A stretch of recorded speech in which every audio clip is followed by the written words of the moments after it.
Lendas da ciência. Emergir.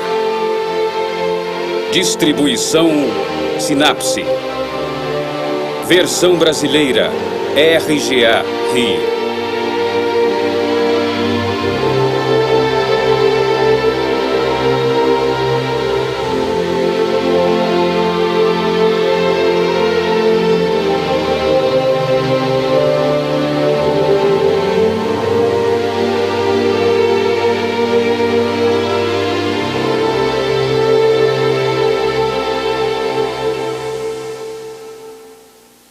Quando e onde surgiu a ciência?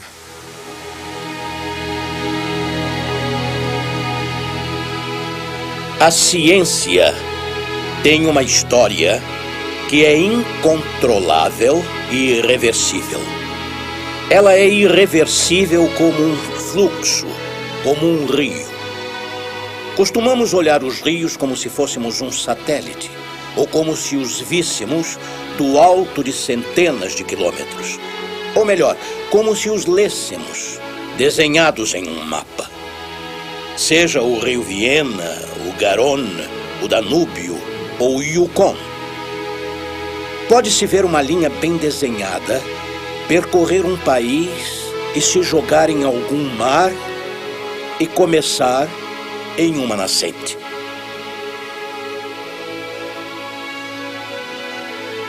Esse é o ponto de vista de quem sobrevoa de muito alto. O ponto de vista do satélite, do desenhista ou do leitor do Atlas. Mas seria preciso descer dessas alturas e olhar o rio de perto, de muito perto.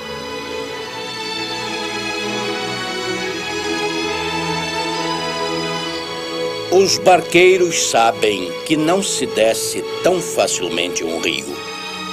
Que em tal lugar há uma corrente que os leva mais rápido. Em outro, há uma contracorrente que os empurra em sentido contrário. Mais à frente, há pedras que impedem a passagem.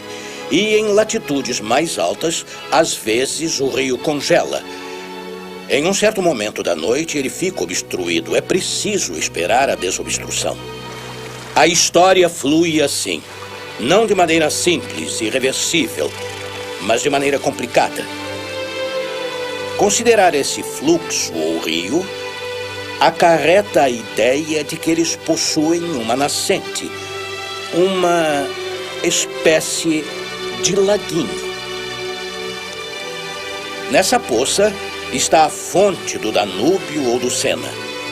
Mas é uma poça, uma bacia. De onde vem a água? E de novo a coisa se complica.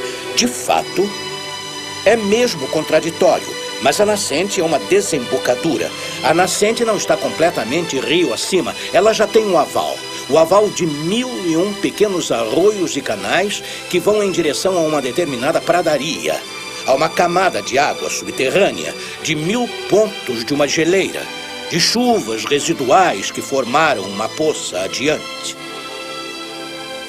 Em resumo, a fonte em si é uma compilação.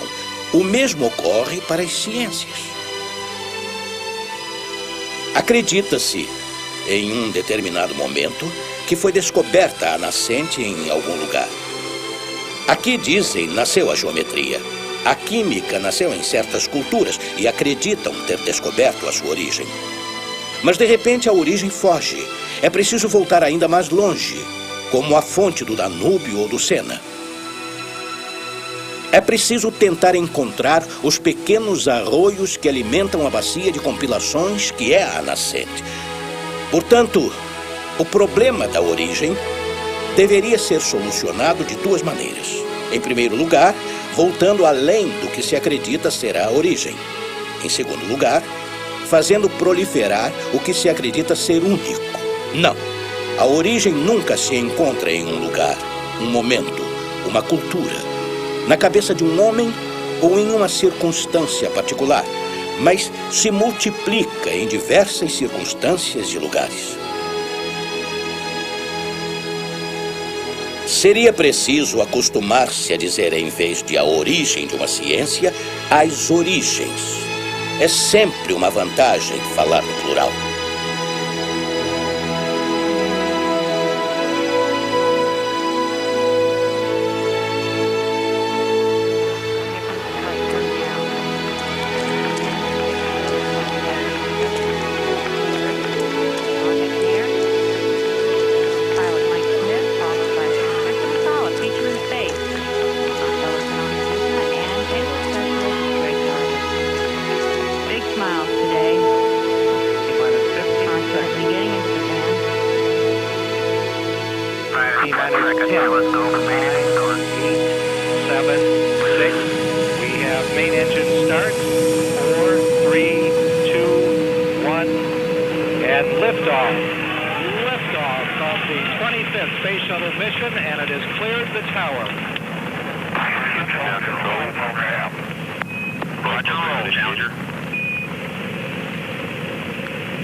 Rim confirmed.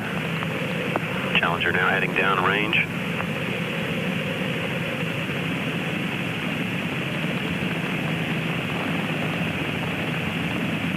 Engines beginning throttling down now at 94%. Normal throttles for most of the flight, 104%. We'll throttle down to 65% shortly. Engines at 65%, 3 engines running normally, 3 good fuel cells, 3 good APUs. Dia 28 de janeiro de 1986, no Cabo Canaveral, são 11 horas e 39 minutos. Os motores do foguete Challenger acabam de ser ligados. O foguete decola e 74 segundos depois ele explode, levando à morte os 7 membros da tripulação.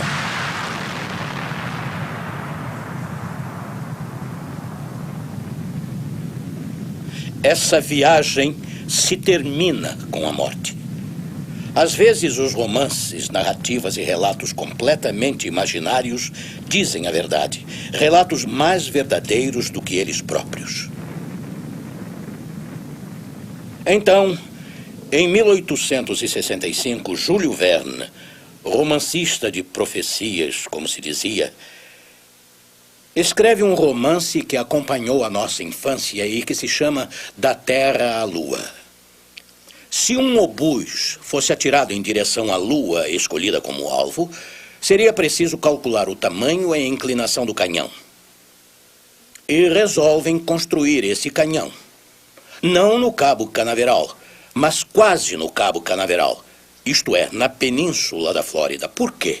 Para beneficiar-se do movimento de rotação da Terra no lugar onde ela está mais perto do Equador, para aproveitar essa aceleração para que o obus possa se livrar da atração terrestre. Cálculo perfeitamente correto e confirmado por nossas experiências de hoje em dia. Um jornalista francês chamado Michel Ardan telegrafa e diz: esse obus tem de ser oco e eu entrarei nele. O tiro em direção à Lua se transforma no primeiro voo tripulado. É claro que os americanos, sentindo inveja dessa ideia, querem participar da viagem.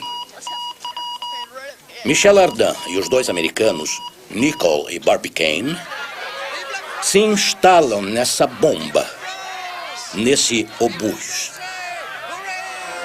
E 125 anos antes da história do Challenger, estamos no momento da decolagem do Columbiad. É preciso lembrar que eles tinham levado em sua viagem não somente homens, mas também animais, um cachorro e uma cadela, para tentar reproduzir esses animais na Lua, já que estavam partindo para a Lua. A cadela se chamava Diane e o cachorro Satélite, 2 nomes astronômicos, evidentemente. Nomes míticos e astronômicos que falam ao mesmo tempo do passado da ciência, do mito e do futuro, ou seja, da astronomia. De repente, fogo! E aí vai o obus, o habitáculo lançado em direção à Lua. É claro que o impacto é gigantesco. Qualquer cálculo teria mostrado que o obus se estraçalharia, matando imediatamente os ocupantes. Mas depois de algum tempo, Michel Ardan acorda, os 2 americanos acordam. Então veem que por causa do impacto, o cachorro morreu. Tenta-se acordá-lo, mas percebem perfeitamente que o impacto o matou definitivamente, se é que se pode dizer assim. O que fazer com um cadáver dentro da cabina? Desprezando todas as leis da física, desatarracham uma espécie de placa do piso da cabina, abrem e jogam o cadáver do lado de fora e fecham a cabina. É interessante, não? A primeira história que acontece com as primeiras pessoas que deixam a Terra é um enterro. Isto quer dizer que o primeiro acontecimento que ocorre, no instante em que tentamos simbolizar o progresso de forma admirável e da melhor maneira possível, o primeiro acontecimento é a morte. Este é um primeiro paralelo que pode ser traçado com a história do Challenger.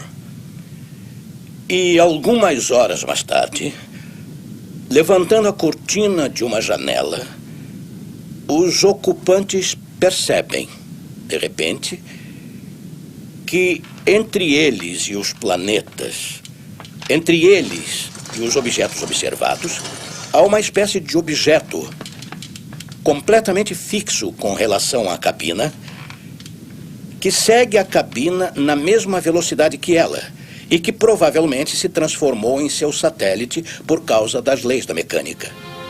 De repente, todo mundo percebe que é o cadáver do cachorro satélite que havia sido jogado pela abertura.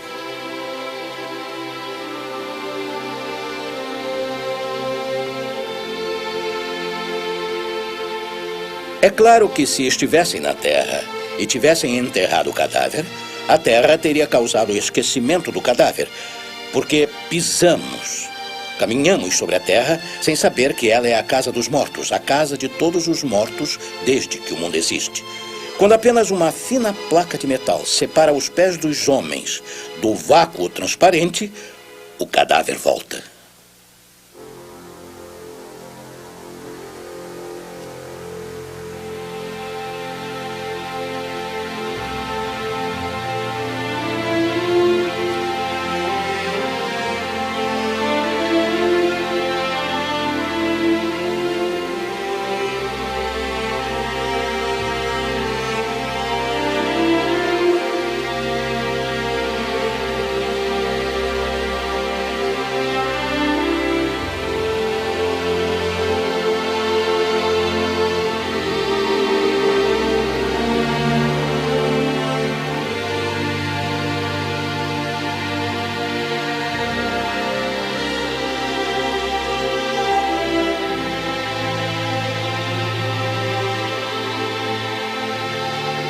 Se o Columbiad é realmente o símbolo do progresso científico, do avanço das ciências para o novo mundo, qual é a sua nascente?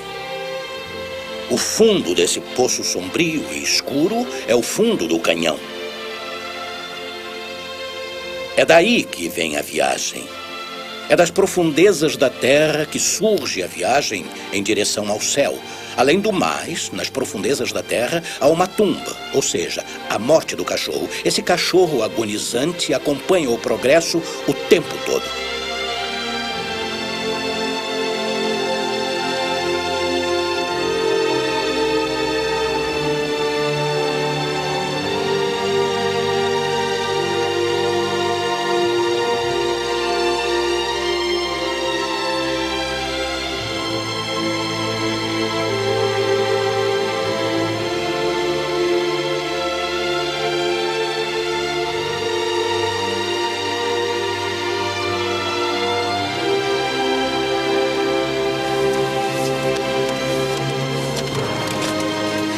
Ao contrário do que se pensa, a escuridão da partida não é suprimida pela claridade da viagem. A ciência é clara, precisa, distinta, perfeita racionalmente. De onde ela vem? Não se sabe, é negro, obscuro, profundo, mítico, às vezes religioso, dizem alguns, com conteúdos irracionais que não têm nada a ver com a clareza racional.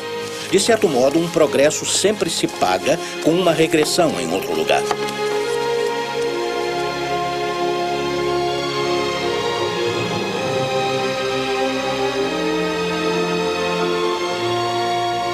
A explosão do foguete Challenger foi um acidente.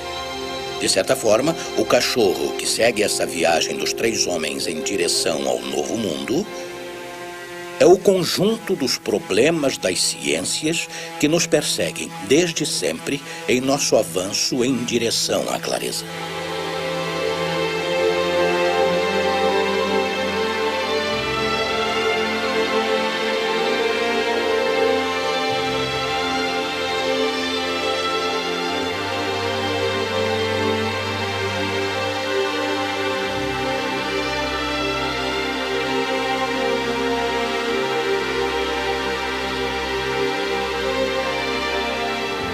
Procurar as origens da ciência só pode ser uma lenda. Mas ela começa provavelmente assim. Grupos de homens que sabem que vão morrer um dia e a partir daí se organizam e inventam a melhor maneira de entender. Isso começou há alguns milhares de anos.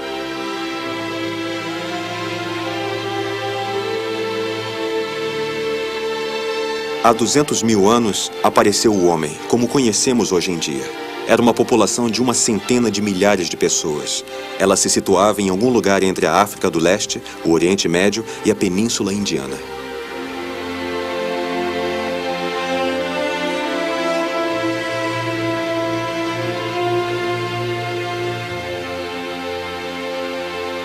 Há uma universalidade na espécie humana. Além do mais, a denominação homem é bastante adequada, já que ela vem de humus, que significa terra. Isso dava o nome antigamente a essa raça autóctone que saiu da terra-mãe ou que foi criada a partir da terra, segundo os textos bíblicos. Neste caso, também se trata de indicar uma espécie de universalidade. Só o saber não é universal. Não temos nem ao menos a sua definição.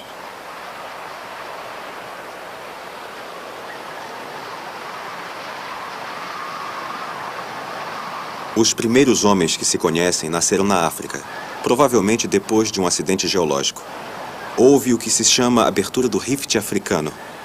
O meio da África se levantou e um platô chegou a 1.500 metros de altura, aproximadamente.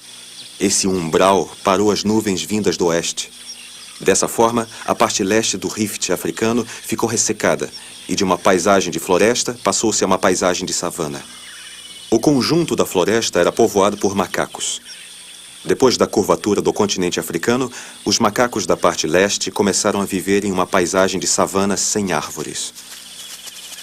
Para isso, eles tiveram de se adaptar, evoluíram. Os esqueletos dos primeiros hominídeos foram encontrados nessa parte leste da África. Como essa moça, tão famosa, a Lucy, morta nas margens de um lago há 3,5 milhões de anos. Na parte oeste, os macacos ficaram. Eles ainda estão lá.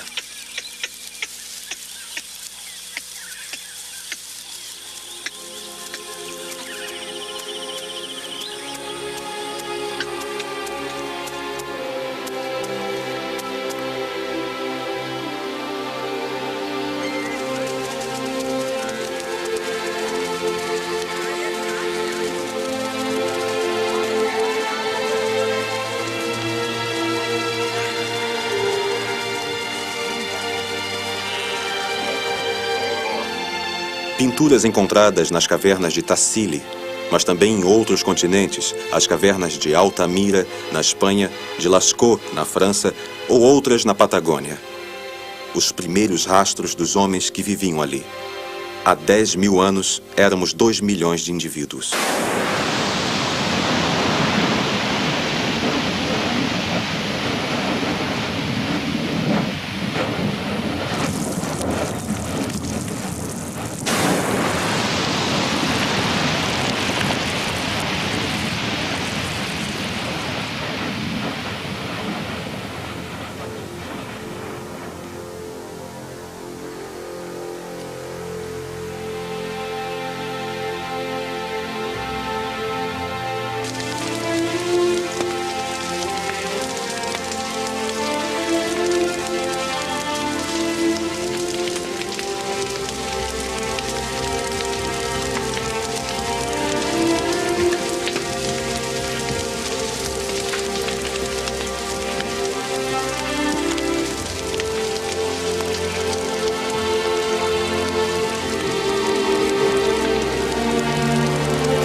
Fazer fogo sempre que fosse preciso, cozinhar alimentos, se proteger do frio, espantar os bichos.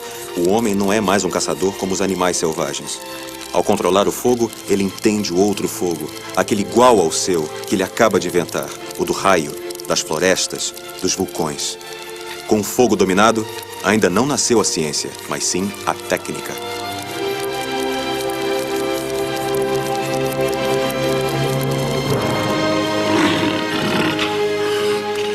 Podemos afirmar o que são determinadas práticas. Podemos afirmar o que é esculpir uma ferramenta de dupla face com uma pedra. Sabe-se o que podia ser a agricultura em tempos longínquos. De fato, trata-se de práticas que resolvem o problema da fome, o problema da sede, da habitação e assim por diante.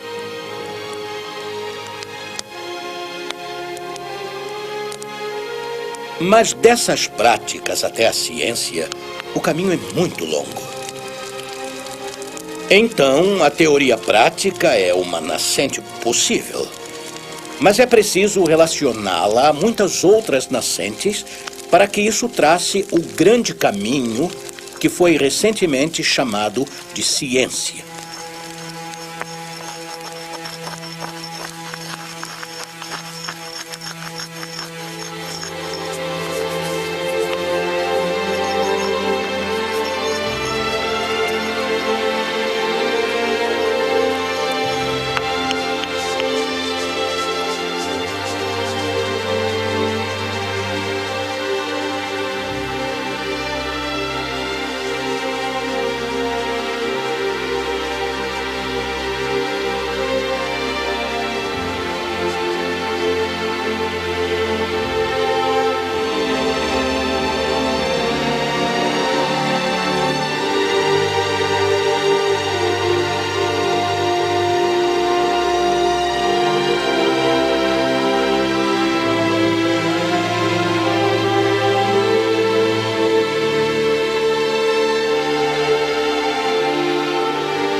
Anteontem, graças a Lucy, o homem tinha 3 milhões de anos. E ontem de manhã aparece em um canteiro um dente e um crânio de 4 milhões de anos e é preciso retificar a minha resposta. Portanto, do ponto de vista da origem, ainda nos atemos ao nível das buscas arqueológicas e este nível muda o tempo todo.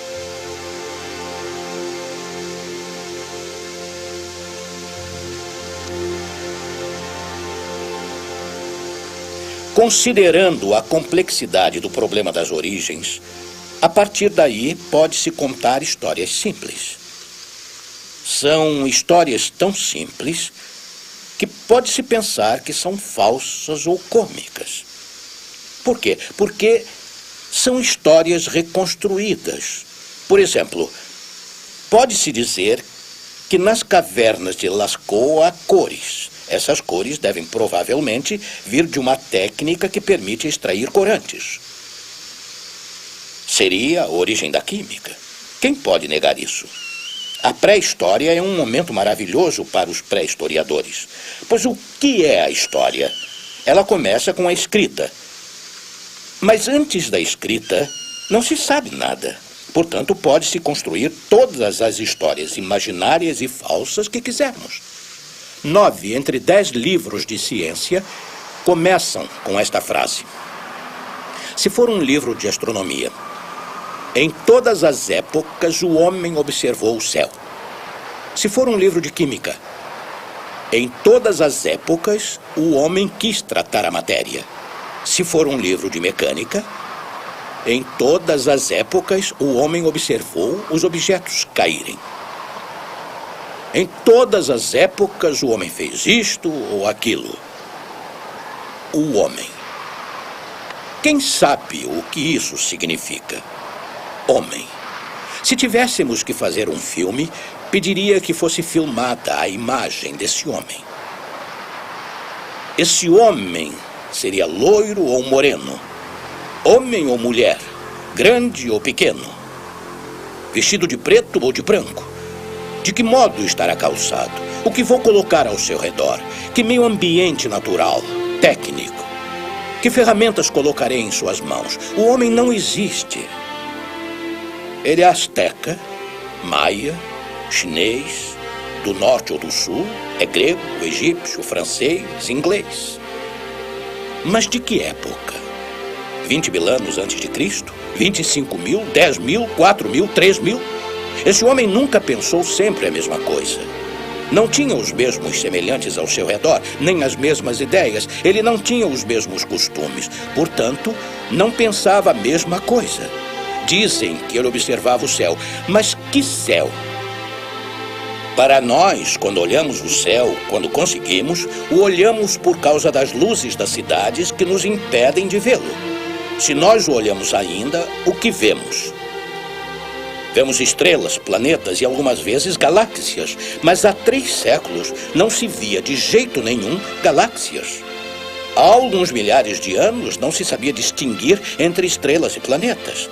E em quantas culturas o céu é apenas uma cúpula furada que deixa passar os raios luminosos? E em quantas culturas o céu é plano, redondo, de tal ou qual forma? Portanto, o céu não significa a mesma coisa para um egípcio, um grego e até para um ocidental, seja ele da Idade Média, do Renascimento, da época clássica ou de hoje.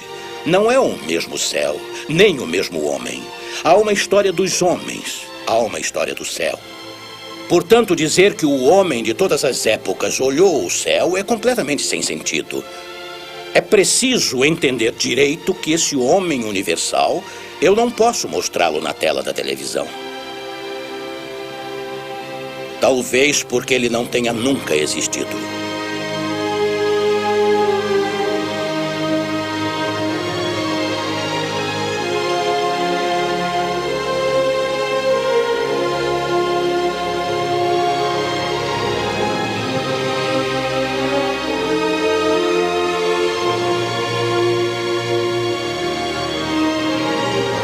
Noite após noite, desde o início dos tempos, o homem procurou referências no céu.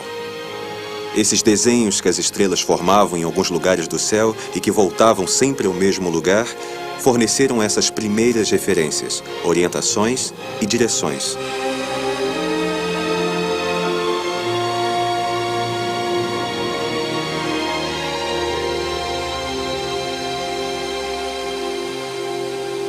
A navegação nasce com a humanidade.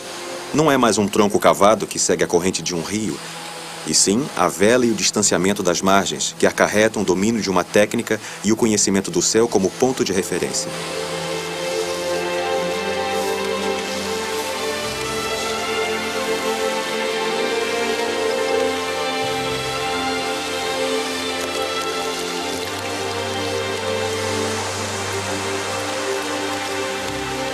Em Ouadi Amamet, por exemplo, no Egito, esculturas cavadas na própria pedra representam os primeiros barcos à vela.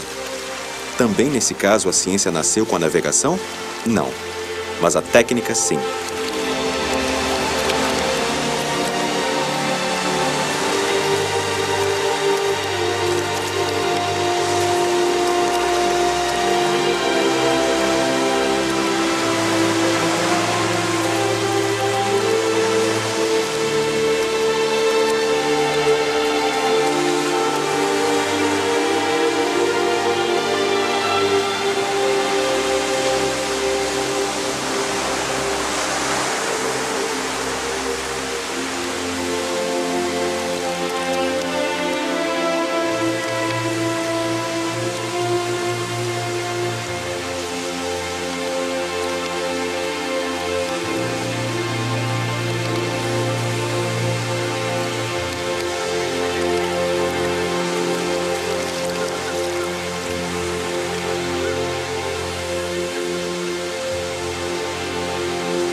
O Ganges para a Índia. O Nilo para o Egito. o Rio Amarelo para a China. O Tigre e o Eufrates para a Mesopotâmia, berço dos 4 grandes centros onde a civilização vai nascer. Retrocedendo cada vez mais, descobrem-se as margens verdes que os guarnecem. A lenda dos campos cultivados, irrigados, lenda desse momento onde o homem, há 10.000 anos, se instala, planta e inventa a agricultura.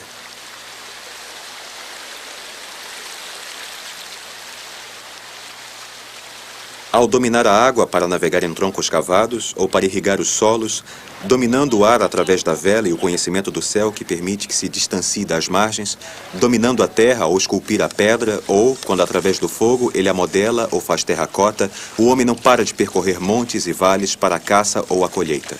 O homem para as margens desses grandes rios, planta sementes e passa de nômade a sedentário. A invenção da roda é dessa época. A agricultura nasceu. Já é ciência? Não. Ainda é técnica.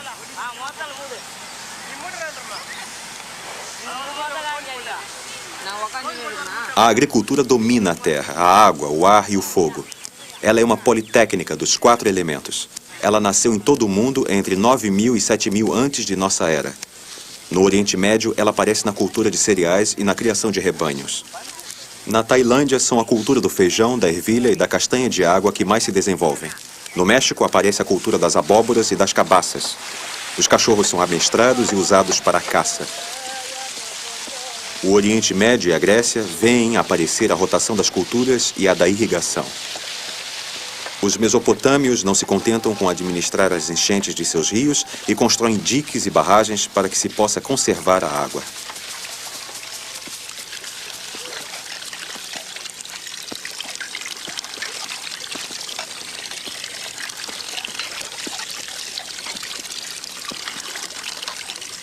A China cultiva o arroz e o sorgo há 7.000 anos, antes de nossa era.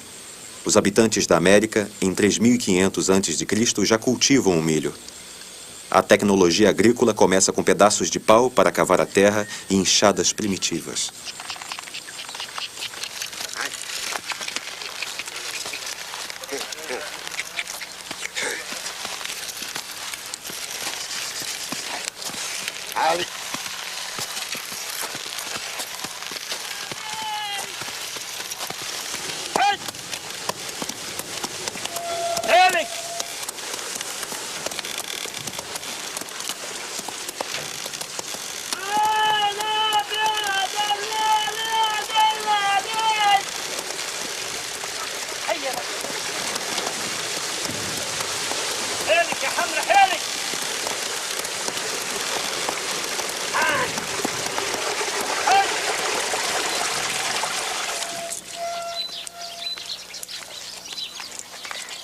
A partir daí, surge uma nova classe de pessoas, os artesãos, capazes de fabricar objetos usando argila ou outros materiais.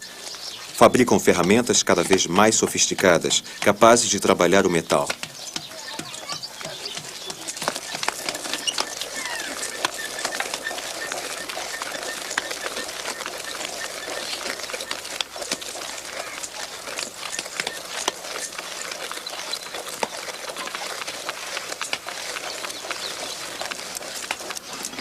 Esses artesãos, que não são camponeses nem caçadores, constituem o ponto de partida da existência das cidades. A sociedade se torna mais complexa.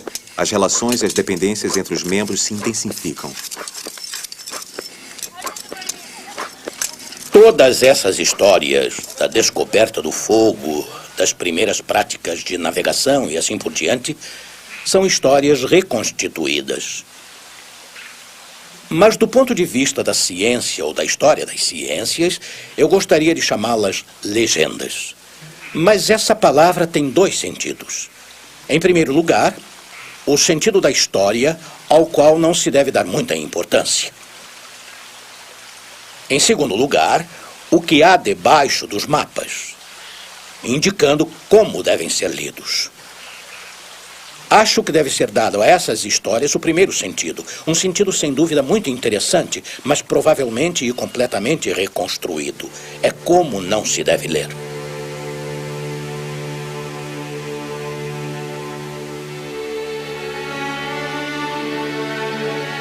Nessa altitude, o Nilo se parece com seu desenho em um mapa de geografia. A legenda é idêntica ao que ela conta. Em todo o planeta, lugares onde ele começou a amestrar animais, cultivar plantas, se cercar de objetos fabricados, moer grãos, tecer, tingir a lã, destilar álcool, fermentar vinhos e cervejas, técnicas milenárias necessárias à vida do agricultor. Estamos em Malaha, em Israel, em Mesil, no noroeste da Índia, em Subarda, na Turquia, e em outros lugares nas margens desses rios que deixam ver suas beiras, na China, Índia, no Egito ou na Mesopotâmia, rastros de aldeias milenares, os primeiros vestígios humanos.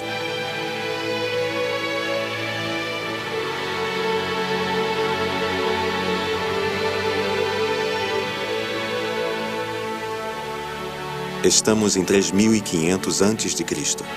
Somos 20 milhões de seres humanos.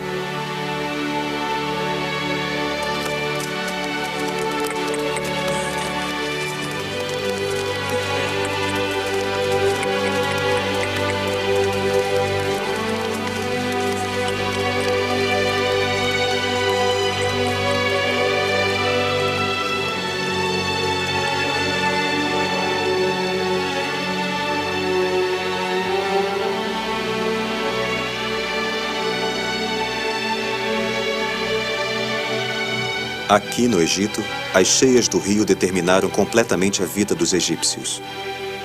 Usar o limo depositado pelas enchentes quando a água transborda nas terras e retê-la construindo canais de irrigação e prever esse acontecimento. Essas cheias voltavam a cada 365 dias no momento em que uma estrela, Sírius, aparecia e desaparecia ao amanhecer.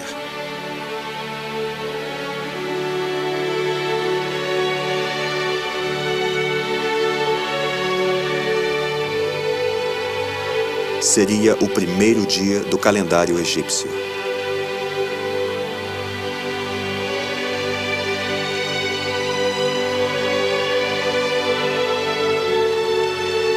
A associação entre as técnicas agrícolas e a observação do céu constitui uma ciência aplicada.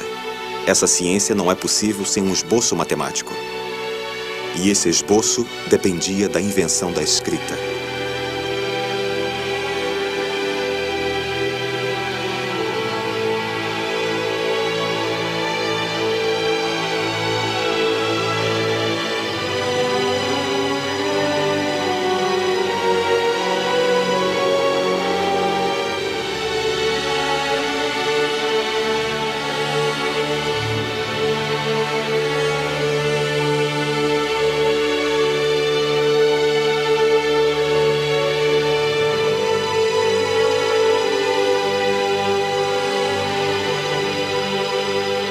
A escrita foi inventada, e com ela o registro, a conta, o cálculo.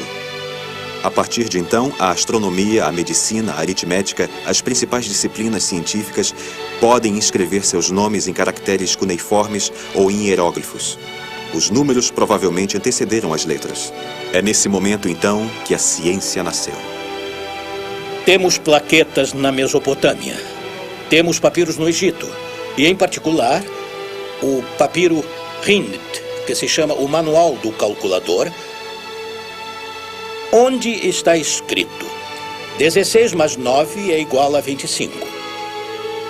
Isto quer dizer que 4 ao quadrado mais 3 ao quadrado é igual a 5 ao quadrado, que o quadrado da hipotenusa é igual à soma dos quadrados dos dois outros lados, o que de fato é o teorema de Pitágoras. Começa-se a pensar que existe no Egito, antes dos gregos, o surgimento de um pensamento não geométrico, não geral, nem no sentido da matemática grega, mas de cálculos que chamamos daqui em diante de algoritmos. Um algoritmo é o conjunto de operações utilizadas para resolver um problema dado.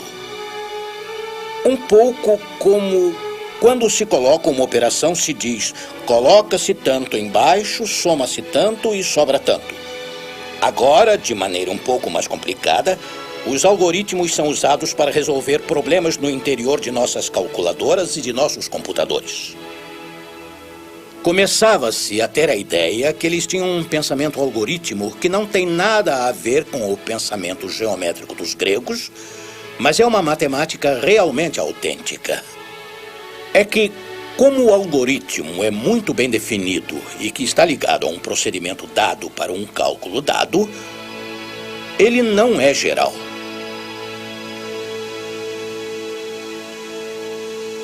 E por não ser geral, não era considerado científico. Quando se estuda no computador, não se faz matemática em geral, como faziam os gregos. Faziam resoluções de problemas singulares, simulações de problemas singulares. Mas como são feitos muito rápido, graças aos computadores, a velocidade de resolução obtida pela generalidade é igualada pela velocidade de resolução usada pelos computadores. No fundo, um cálculo, um pensamento, uma escrita, são sempre uma economia. E rápido. A generalidade permite que se vá rápido. Então, os gregos tinham sempre chegado na frente, como a lebre chega antes da tartaruga. Atrás, os egípcios e os mesopotâmios faziam um pouco o papel da tartaruga. Isto é, o algoritmo resolve os problemas tempo por tempo, singularidade por singularidade. Mas a partir do momento em que foram acoplados à velocidade da máquina, nesse instante, a tartaruga alcança a lebre. E de repente, esse famoso nascimento vai pular uma cultura. Vai pular toda uma época. Nossa matemática, que era grega, vinda desse rio principal, nascido com o Teorema de Pitágoras, se desloca. E com a chegada dos computadores, começa a confiar no pensamento algorítmico. E assim, nosso tempo, com seus computadores e algoritmos, se liga talvez mais facilmente às plaquetas cuneiformes que aos manuscritos gregos da geometria.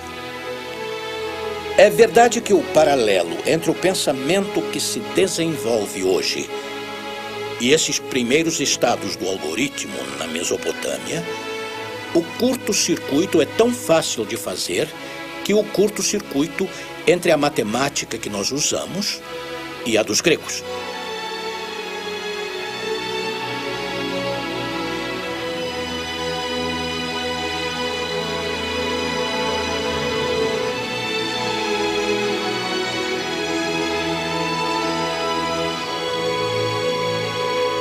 Mas pode-se ter outro pensamento. É que, à medida que a ciência avança, e eu disse antes que, à medida que ela avança, ela transporta com ela suas perdas e seus benefícios, como um foguete lançado que levava com ele suas condições iniciais, isto é, a morte e o cadáver do cachorro satélite. À medida que avança, a ciência faz bifurcações. Ela inventa o novo. No fundo, o interessante na história das ciências é o surgimento da novidade. Essa novidade ocorreu no século XVII, XVIII, com tal ciência, em tal cultura e em tal momento. Ela ocorre hoje. Na medida em que um cientista inventa, e inventa realmente algo novo, ele faz emergir uma ideia, um teorema, uma experiência, uma teoria. Ao fazer emergir uma teoria, ele resolve hoje o problema da origem. Quando começa a ciência? Hoje.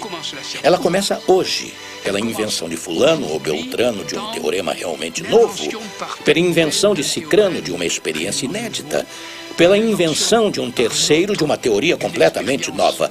E o exemplo do algoritmo que eu acabo de dar nos permite pensar que a partir do momento em que uma teoria ganha importância, ela pode encontrar em uma antiguidade às vezes esquecida um momento de origem onde possa se agarrar.